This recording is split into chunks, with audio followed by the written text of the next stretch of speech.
こんにちは、イラストレーターのネグです。こちらは私が大学4年生の時に描いた絵。そしてこれがその1年後の絵です。だいたいこの時から絵描きを目指し始めました。ちなみに今30歳で未だに学生時代の夢を見ます。今回は21歳から絵を描き始めてどういう風にイラストレーターになったか語っていこうと思います。どうやって勉強してたとか、絵のために休学するのはどうなんですかとか、そういう話ですね。細かく見る前に大体の流れを見ていきましょう。まず、大学4年生の時に趣味で絵を描き始めます。下手くそですね。就職せずにそのまま大学院に進学しますが、だんだん絵に本気になってきました。そこで1年間の休学期間を設けて絵に集中します。1年後、復学して進路について悩んだ末、絵の道を選んで退学します。ゲーム会社に就活するも失敗し、無事ニートへ進化します。ニートになった以上、勉強することしかやることがなくて、勉強に集中します。そして5年目でコロソの絵の講師になりました。そのあたりからイラストレーターとしての自覚を持って行動するようになりまして、ちょっとずつ仕事をもらいながら今も活動を続けております。といった感じでしょうか。順調そうに聞こえるかもしれませんけど、ニート期間とか焦燥感すごかったですよ。周りの友達は働いてる間、私はお家でお絵描きしたりオーバーウォッチやってるんですから。では細かく見ていきますか。2017年私が21歳の時です。大学4年生ですね。見比べるとこの1年間が最も成長の幅を感じました。勉強の仕方がわかると初心者の時ほど伸びやすく感じます。筋トレと一緒ですね。いきなりですけど、そんな勉強方法についてお話しします。最初の3ヶ月ぐらいはスケッチブックに黒っきをしていただけでした。その後、テーマを決めて基礎練習をする。そしてそれを応用する一枚絵を描く。これを繰り返しました。例えば反射光をテーマにした時は、反射光が特徴的な写真の模写を繰り返して、それを活かした一枚絵を描きます。それができたら新しい課題に挑戦します。このイラストを描いた時は透視図法とかについてはあまり分かっていませんでしたが、それでも一枚絵に挑戦してよかったと思っています。後で透視図法を勉強した時に、これはこうすればよかったのかみたいな発見がありますから。そして課題を見つけるには自分の知識だけでは限界があるので本を頼りましょう。この時期はカラー&ライトという本を使って課題を探していましたね。本からテーマが見つからないときは、上手い人のイラストや写真のここを真似するというのを決めて、そのイラストを自分の絵の横に置いて描いてました。ネットで見つけた写真の色味がかっこよくて、それを見ながらこのイラストを描きましたね。空の色をスポイトで撮ったりとかしてました。で、この絵を描いて以降、その写真を見なくても、この色味を再現できるようになりました。これが成長ですよね。ちなみに私のイラスト講座の特典に何をテーマに勉強してどんなイラストを描いたかというのを記した年表があるのでぜひ参考にしてください。この画像はその一部です。絵の成長に関するコツはまだあるんですけど、後ほどお話しします。初心者ながら意外と絵と向き合っていましたね。ちなみに絵を描き始めたきっかけはゲーム作りでした。当時私は工学部でゲームを作ったりしてました。ネットのフリー素材とかも使ってたりしたんですけれど、結局自分で描けたら便利だなと思って絵を描き始めました。その時から厚塗りが好きなのはバニラウェアのドラゴンズクラウンというゲームの影響です。ゲームの画面を模写したりしてましたね。そんなバニラウェアには就職活動で面接をしてもらったこともあります。結果は聞かないでください。絵と学業の両立について、これね、大変なんですよね。絵も描きたいけど、もちろん大学の勉強や卒業論文もやらないといけないですから。忙しい時は絵を描く時間も減ってましたけど、それでも年末にも絵を描いてたりしてたっぽいんですよね。どうやってたんですかね。ただ一日に何時間絵を描くみたいな決まりはありませんでした。というか、大学とバイト以外の時間はほとんど絵に費やすという考え方でした。絵も音楽でも何時間やらないといけないとかいう感覚は精神的に良くなさそうに感じます。あまりお勧めしません。ちなみにバイトは飲食店とかマッサージ屋とか広告のデザインとかやってましたね。地味にマッサージ屋で読んだ筋肉の本とか広告のデザインの知識とかは絵の役に立ったのかもしれません。ただマッサージ屋の店長給料払わずにどっかに消えましたよね。この動画見てたら振り込みお願いします。そして勉強もしつつ大学院に進学したのですが葛藤はありましたね。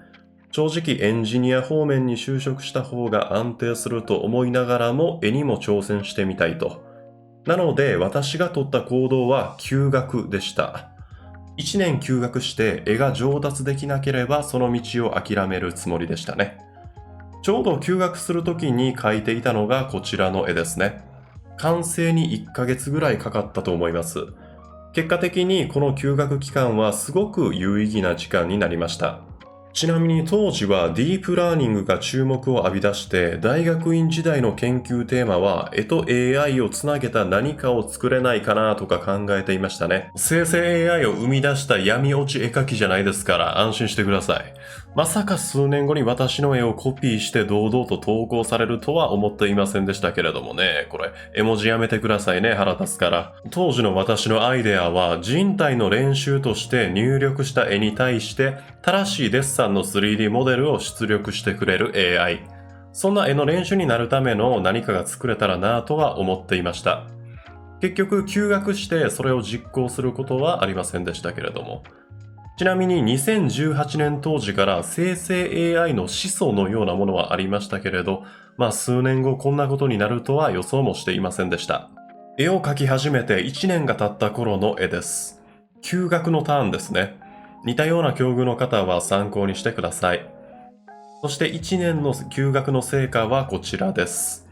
背景描写に興味を持ちましたね。法師図法への理解が大きな変化だと思います。その勉強で一番お世話になった本はスコット・ロバートソンの How to Draw という本でした。それともう一つの変化は iPad で絵を描くようになったということです。それでは休学のメリットをお話しします。その1、とにかく時間を注げる。というよりは絵を描く以外にやることがないので自分を追い込めます。その2、しがらみから解放されて面倒な心配が減る。長期休暇を取るといつもやらなければいけなかった作業ややり取りから切り離されるので純粋にやりたいことと向き合えると思います。もちろんいいことだけではありません。休学のデメリット。その1、常に一人だということ、孤独です。学校にいるときは友達に絵を見てもらったりしましたけど、その機会も減りました。これどう思うって聞いたら友達は黙ってましたね。なので、美大や専門学校は周りからの影響を受けられるという点が独学と違うところでしょうか。休学のデメリットその2、焦燥感、モチベーションの問題ですね。周りの友達は働いたり勉強してる中、ずっと家にいるのはちょっと焦ります。それと、復学しても友達との学年は一つ離れますからね。また、モチベーションについては、実は私も絵を描くのが辛くなって、1週間ぐらい何も描かなかったことがあります。でも、それだと休学した意味がないので、結局は書き出すしかありません。このように、もし上達しなかった時に時間的なリスクもあると思います。けれど、芸術で成功している多くの人たちは、安定を取らずにある程度のリスクのある選択をしている気がします。絵の話に戻りまして、当時からこんな硬派な絵ばっかり描いていたわけではないです。SNS とかも意識した絵も描きますからね。初めて Twitter でいいねの数が1万を超えたのは意外とこういうイラストですから、もう結局はこっちですよ。多分それまではフォロワーの数は1000から2000人規模だったと思いますが、このイラストで6000人ぐらいになった記憶があります。やっぱり人に見られるとモチベーションも上がりますし、妙利につきますよね。SNS 戦略も重要です。めっちゃタグつけてたもん。ハッシュタグ絵描きさんとつながりたい。たまに一次創作と二次創作ってどういうバランスで描いてますかという質問をいただくことがあります。私は正直意識していませんでした。基本的にオリジナルの創作をするようにしていて、自分が好きな作品の二次創作を描きたくなったら描くという感じでしたね。このイラストとかまさにそうですね。実は一番最初に YouTube で動画を投稿したのがこのイラストのメイキング動画です。でも結局いろんな人に見てもらえるのは自分の場合はオリジナルの創作イラストでした。休学期間が終わる頃には透視図法がある程度理解できるようになっていろんな角度から見た背景込みのイラストを描けるようになりました。ここからはお絵描き3年目のお話です。そして問題の休学中に上達できなかったら絵の道を諦めるという件ですが、当時の自分の絵を見て諦めることはできませんでした。復学しても大学院の勉強に身が入らず、親や教授と相談して数ヶ月後に退学をすることになりました。なので、そのための準備としてゲーム会社の面接に必要なポートフォリオを作ったり、SNS で依頼を受け始めたりしました。ポートフォリオは作品を載せるのも大切だと思いますが、自分がどんな人間かを知ってもらうのも目的なので、大学でプログラミングを学んでいたこともアピールしました。プログラマーとデザイナーの橋渡しができたらなと思っていましたね。どこも受からなかったんですけどね。つまり、お絵描き3年目で正式にニートになったということです。やばいです。友達は働いたり勉強してる中、ニートになる焦燥感たまらん。ということで、依頼を受け始めます。依頼をいただく経緯はやはり Twitter が多かったですね。最初は SNS 用の小さなアイコンイラストでした。アイコンイラストのお値段は8000円いただきました。この値段が適切かどうかは分かりませんでしたが、初めての依頼はとても嬉しかったですね。当時からラフなどの進捗確認はしっかり行っていました。また、ある程度慣れてきたら、このような1万円の依頼もいただきました。この時期は SF っぽい絵も上げたりしていたので、そのような系統の依頼絵をいただくことが多かったです。SNS に上げる絵は自分のアピールになります。この人はこのジャンルの絵が得意なんだと思ってもらえると、そのジャンルの依頼をいただける可能性が上がります。今でも、この依頼はあのイラストを見てくれたのがきっかけなんだなっていうことはありますから。当時は営業のやり方とかは知らず、仕事をもらうためにやっていたことは、絵を上手くなってツイッターに絵を上げまくることでした。正直これができるのは実家暮らしだからですね。実家暮らし最強です。お絵描き3年目と4年目はひたすら実家で修行編です。2年目と比べて3年目4年目は結構ライティングや人物描写が伸びたと思います。ここで私なりの絵の成長のためのコツをお話しします。一つの絵にたくさんの初挑戦を詰め込まないということです。詰め込もうとしすぎていい絵が描けず反省点も見つけられないと元も子もないです。そこでこの構図です。アイレベルを画面よりも下に設定して見上げるような構図です。地面との接地面が映らないことで作業量的に楽であらが目立ちにくい構図です。